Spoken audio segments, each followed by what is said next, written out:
Hello student, इला classes में आप सभी का स्वागत है। मैं सारिका वर्मा आज प्रेजेंट कर रही हूँ आपके सामने परऑक्सीसोम। तो इसके पहले आपने स्फीरोसोम एंड ग्लाइऑक्सीसोम पढ़ा था, माइक्रोबॉडीज थे दोनों। ये भी आपका परऑक्सीसोम जो है ये भी क्या है, माइक्रोबॉडीज यानी कि सूक्ष्मकाय है। उसके बाद सेंट्रोसोम है, ये भी क्या है, सूक्ष्मकाय है।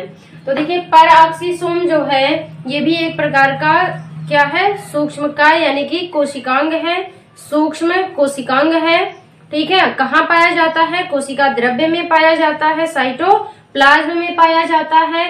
और ये जो परऑक्सीसोम है, परऑक्सीसोम की खोज किसने की है, तो परऑक्सीसोम की खोज टॉलबर्ट ने की थी। और कहाँ पे की है, लीवर सेल में की है। परऑक्सीसोम की खोज किसने की है, टॉलबर्ट ने की है और लीवर सेल में की है। इसका व्यास जो है ये कितना होता है, 0.1 माइक्रोन होता है, यानी कि बहुत छोटा होता है। उसके बाद संख्या जो है इसकी कितनी होती है, यानी कि एक कोशिका में लगभग 70 से 100 क्या होते हैं, परऑक्सीसोम पाए जाते हैं। एक कोशिका में जो है लगभग 70 से 100 परऑक्सीसोम पाए जाते हैं। उत्पत्ति जो परऑक्सीसोम है, परऑक्सीसोम की ओरिजिन यानी कि परऑक्सीसोम की उत्पत्ति कैसे होती है, किससे होती है, तो परऑक्सीसोम की उत्पत्ति किससे होती है, ER से होती है, यानी कि एंडोप्लाज्मिक रेटिकुलम से होती है। ठीक है, इसके बाद है परऑक्सीसोम जो है ये किस प्रकार की कोशिका में पाया जाता है, तो परऑक्सीसोम जो है ये जंतु कोशिका और पादप कोशिका यानी कि animal cell and plant cell दोनों में प्रेजेंट होता है, दोनों में उपस्थित होता है। ठीक है, इसके बाद जो है ये परऑक्सीसोम जो है ये पादपों में ग्रीन टिश्यू की सेल में, यानी कि पादपों में कहाँ पाया जाता है, ग्रीन टिश्यू की जो हरे ऊतक होते हैं उनकी कोशिकाओं में ये पाया जाता है। और जंतु जो होते हैं, जंतुओं में ये कहाँ पाया जाता है, लीवर सेल में पाया जाता है। जो लीवर की सेल होती है उस सेल में क्या पाया जाता है, परऑक्सीसोम पाया जाता है। परऑक्सीसोम जो है इसकी संरचना कैसी होती है, गोलाकार होती है और थैली सदृश इसकी संरचना होती है। गोलाकार होगी और थैली के समान इसकी संरचना होती है। और ये जो परऑक्सीसोम है इसमें जो है H2O2 यानी कि हाइड्रोजन परऑक्साइड का क्या होता है, निर्माण होता है। परऑक्सीसोम में किसका निर्माण होता है, H2O2 यानी कि परऑक्सीसोम का निर्माण होता है। तो ये परऑक्सीसोम का निर्माण जो है कैसे होता है आगे बताते हैं अभी। और क्या होता है, ये जो परऑक्सीसोम है इसके अंदर कुछ जो है एंजाइम भरे हुए होते हैं। जैसे आपने इसके पहले स्फीरोसोम एंड ग्लाइऑक्सीसोम देखा, उसमें भी कुछ क्या भरे हुए थे, एंजाइम भरे हुए थे। उसी प्रकार से जो परऑक्सीसोम है, परऑक्सीसोम के अंदर भी कई प्रकार के क्या भरे हुए होते हैं, एंजाइम पाए जाते हैं, एंजाइम भरे हुए होते हैं। कुछ एंजाइम यहाँ पे हमने लिखा हुआ, जैसे पहला एंजाइम है ग्लाइकोलेट ऑक्सीडेज एंजाइम। एक एंजाइम जो है उसका नाम है ग्लाइकोलेट ऑक्सीडेज एंजाइम।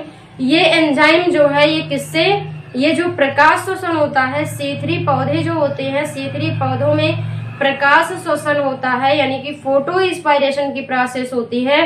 तो ये परऑक्सीसोम जो ये जो ग्लाइकोलेट ऑक्सीडेज एंजाइम है, इस एंजाइम का संबंध किससे है, फोटो इंस्पायरेशन यानी कि प्रकाश शोषण से होता है। ठीक है, और प्रकाश शोषण में पहला उत्पाद जो बनता है, ये प्रकाश शोषण क्या होता है, ये आप जब फोटोसिंथेसिस पढ़ेंगे तो वहां पे आप पढ़ेंगे इसके बारे में।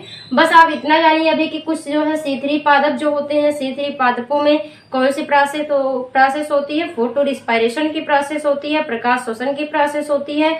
और ये जो ग्लाइकोलेट ऑक्सीडेज एंजाइम है ये किससे संबंधित होता है, ये फोटो रिस्पायरेशन से संबंधित होता है। उसमें होता क्या है कि जो फोटो रिस्पायरेशन के दौरान जो है जो पहला उत्पाद बनता है, यानी कि जब फोटो रिस्पायरेशन की प्रोसेस शुरू होती है, जब फोटो रिस्पायरेशन की प्रोसेस होती है तो उस समय पहला जो उत्पाद बनता है, पहला जो प्रोडक्ट बनता है वो क्या होता है, ग्लाइकोलेट होता है।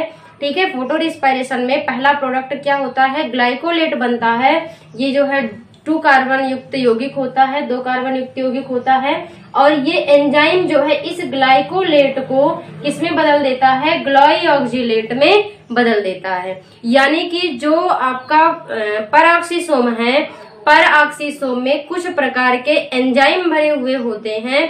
जैसे पहला एंजाइम जो है वो क्या है, ग्लाइकोलेट ऑक्सीडेज एंजाइम। ये ग्लाइकोलेट ऑक्सीडेज एंजाइम जो है ये किससे संबंधित होता है, ये फोटो रिस्पायरेशन अर्थात प्रकाश श्वसन से संबंधित होता है।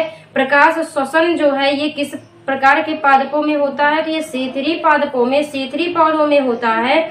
और प्रकाश श्वसन जो है, प्रकाश श्वसन की प्रक्रिया में जो पहला उत्पाद, पहला प्रोडक्ट बनता है वो क्या होता है, वो होता है ग्लाइकोलेट। ग्लाइकोलेट जो है एक यौगिक है जिसमें 2 कार्बन पाए जाते हैं, यानी कि हम कह सकते हैं कि ग्लाइकोलेट जो है ये 2 कार्बन या 2 कार्बन युक्त कंपाउंड है। ठीक है, और ये ग्लाइकोलेट जब बनता है फोटो रिस्पायरेशन के दौरान, तो उसी समय ये एंजाइम जो है ग्लाइकोलेट ऑक्सीडेज एंजाइम जो है ये इस ग्लाइकोलेट को किस में बदल देता है, ग्लाइऑक्सिलेट में बदल देता है। ठीक है, और इसी के दौरान जब ये प्रोसेस हो रहा होता है, यानी कि ग्लाइकोलेट से जब जो है ग्लाइकोलेट ऑक्सीडेज एंजाइम ग्लाइकोलेट को ग्लाइऑक्सिलेट में बदलता है, तो इसी दौरान जो है किसका निर्माण होता है, H2O2 का निर्माण होता है, हाइड्रोजन पर ऑक्साइड का निर्माण होता है।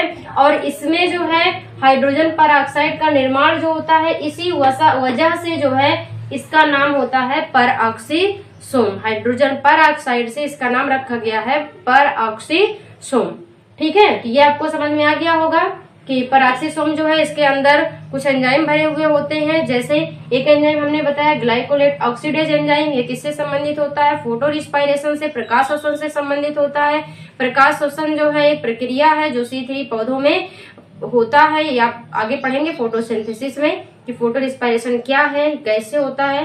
ठीक है, इतना भी याद रखिए कि C3 पादपों में प्रकाश रिस्पायरेशन यानी कि प्रकाश श्वसन की प्रक्रिया होती है। और प्रकाश श्वसन में जो है सबसे पहला प्रोडक्ट जो बनता है, सबसे पहला उत्पाद जो बनता है वो क्या होता है, ग्लाइकोलेट होता है।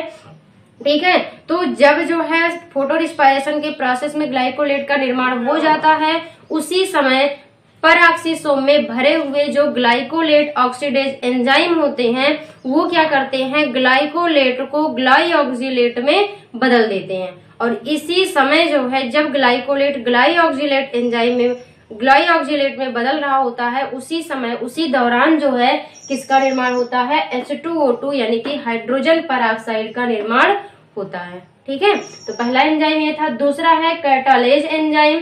तो कैटालेज एंजाइम जो है, जो अभी आपने देखा कि ग्लाइकोलेट ऑक्सीडेज एंजाइम जो है क्या किया, ये ग्लाइकोलेट को ग्लाइऑक्सिलेट में बदला, तो उस समय किसका निर्माण हुआ, H2O2 का निर्माण हुआ। तो ये जो कैटालेज एंजाइम है ये क्या करता है, इसी H2O2 को ये किस में बदल देता है, H2O+O में, यानी कि ये जल और ऑक्सीजन में तोड़ देता है। ये H2O2 को H2O+O में बदल देता है। ठीक है, उसके बाद है ल्यूसीफरेज एंजाइम। तो ये ल्यूसीफरेज एंजाइम जो है ये कहाँ पाया जाता है, परऑक्सीसोम में एक और एंजाइम जिसका नाम है ल्यूसीफरेज एंजाइम। और ल्यूसीफरेज एंजाइम आपको एक चीज और याद रख लेना है, आपने देखा होगा कभी कभी कोई एक कीड़ा होता है जुगनू जिसे आप कहते हैं, रात में आपने देखा होगा कि उसके अंदर से एक लाइट निकलती है, एक लाइट जो है जलती है बुझती है, जलती है बुझती है, इस तरीके से आपने देखा होगा। तो वो जो लाइट जो है जलती है बुझती है वो किसके कारण होती है, वो इसी के कारण होती है, ल्यूसीफरेज एंजाइम के कारण होती है। ये जो जुगनू होते हैं, जुगनू के परऑक्सीसोम में कौन सा एंजाइम पाया जाता है, ल्यूसीफरेज एंजाइम पाया जाता है, जो क्या करता है या जिसके द्वारा जुगनू जो है लाइट इमिट करता है, यानी कि जिसके द्वारा जो है जुगनू क्या करता है, लाइट जो है इमिट करता है। ठीक है, तो इसको आप याद रखेंगे, ल्यूसीफरेज एंजाइम ये जुगनू के परऑक्सीसोम में भी पाया जाता है, जिसके द्वारा जुगनू जो है ये लाइट इमिट करता है। उसके बाद है और कुछ एंजाइम है, जैसे ग्लाइऑक्सिलेट रिडक्टेज है, अमीनो ट्रांसफरेज है, परऑक्सीडेज है। ठीक है, तो ये सभी एंजाइम इसमें उपस्थित होते हैं। तो ये आपको समझ में आ गया होगा। ठीक है, परऑक्सीसोम थोड़ा डिटेल था जो। अब इसके बाद हम आते हैं परऑक्सीसोम का जो है फंक्शन, कि फंक्शन आप परऑक्सीसोम क्या है, परऑक्सीसोम का फंक्शन क्या है। तो यहाँ पे देखिए ये जो है C3 पादपों में प्रकाश श्वसन से संबंधित है। आपने पहले ही देखा कि ये जो है C3 पादपों में क्या होता है, प्रकाश श्वसन होता है। और प्रकाश श्वसन के दौरान जो ग्लाइकोलेट बनता है उसको क्या कर देता है, इसमें एक एंजाइम परऑक्सीसोम में पाया जाता है जिसको हम कहते हैं ग्लाइऑक्सिलेट ऑक्सीडेज एंजाइम। ये क्या करता है, फोटो रिस्पायरेशन में बने हुए पहले उत्पाद को यानी कि ग्लाइकोलेट को ग्लाइऑक्सिलेट में बदल देता है। ठीक है। तो इस प्रकार से हम कह सकते हैं कि पैराक्सीसोम जो है C3 पादपों में प्रकाश शोषण से संबंधित होता है, फोटो रिस्पायरेशन से संबंधित होता है। और क्या है, ये पैराक्सीसोम जो है ये जंतु कोशिकाओं में लिपिड उपापचय का कार्य करता है। जैसा कि आप जानते हैं कि ये जंतु कोशिका में भी पाया जाता है। जंतु कोशिका में कहाँ पाया जाता है, लिवर सेल में पाया जाता है।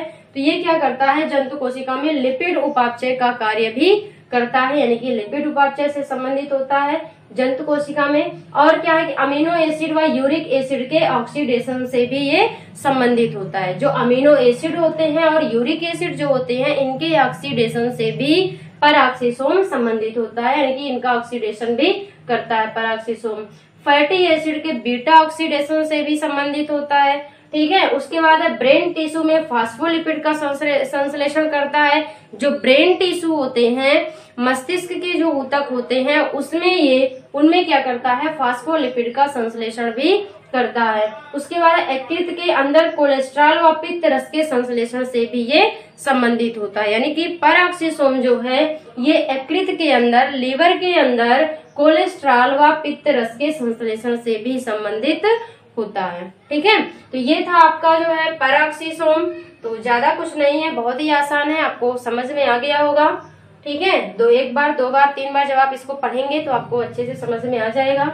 इसके बाद एक दूसरा कोशिकांग है, ये भी जो है छोटा सा, यानी कि सूक्ष्म काय कह सकते हैं हम, माइक्रो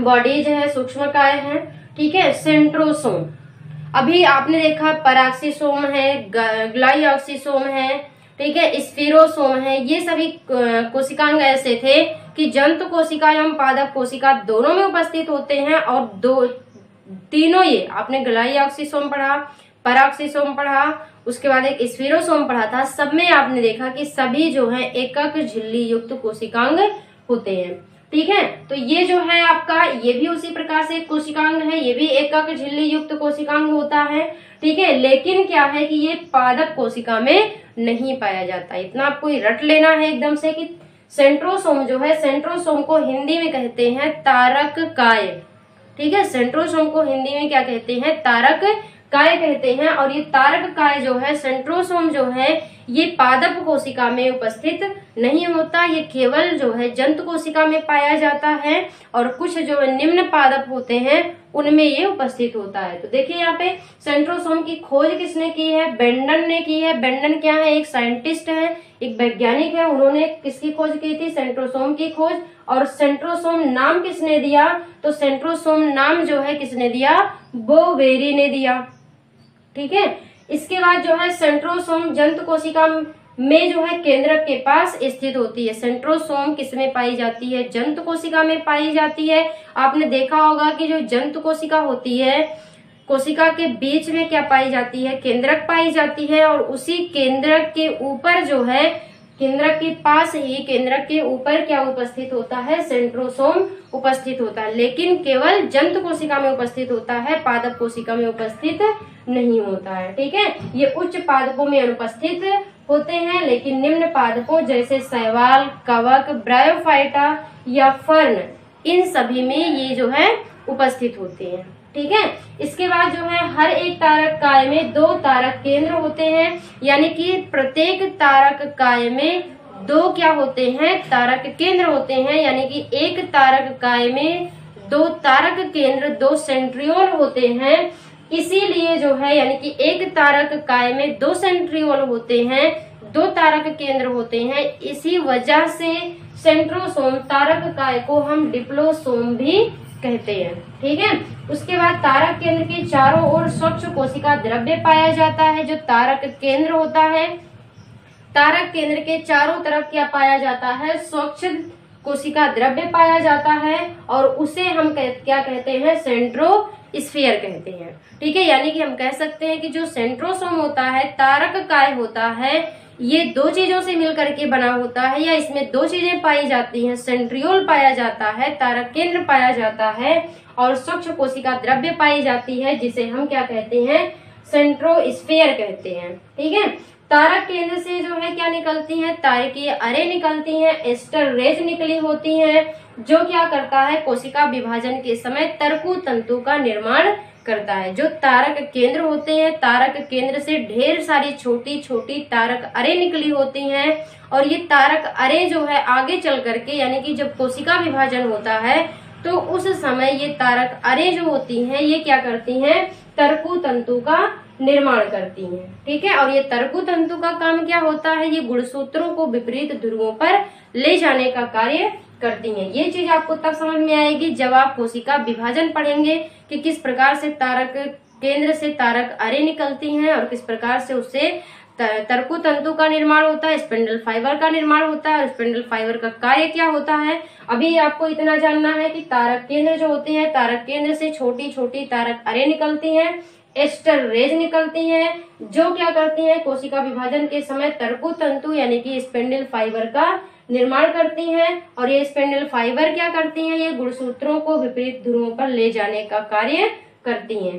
तारक केंद्र जो है, तारक केंद्र के अंदर क्या होता है, डीएनए पाया जाता है, आरएनए पाया जाता है और प्रोटीन पाए जाते हैं। तारक केंद्र के अंदर क्या क्या चीजें उपस्थित होती हैं, डीएनए, आरएनए और प्रोटीन। लेकिन डीएनए जो है ये कैसा डीएनए होता है, नग्न डीएनए होता है और डबल हेलिक्स होता है, द्विरज्जुकीय होता है। नग्न का मतलब आप जानते होंगे, नग्न डीएनए उसे कहा जाता है जिसके साथ में हिस्टोन प्रोटीन नहीं जुड़े होते हैं। ठीक है, तो यानी कि जो तारक केंद्र है, तारक केंद्र के अंदर जो डीएनए पाया जाता है उस डीएनए के साथ में हिस्टोन प्रोटीन नहीं जुड़े होते हैं। और ये जो तारक केंद्र है ये झिल्ली रहित होती है, यानी कि तारक केंद्र जो है ये झिल्ली रहित होती है, इसके चारों तरफ झिल्ली नहीं पाई जाती है।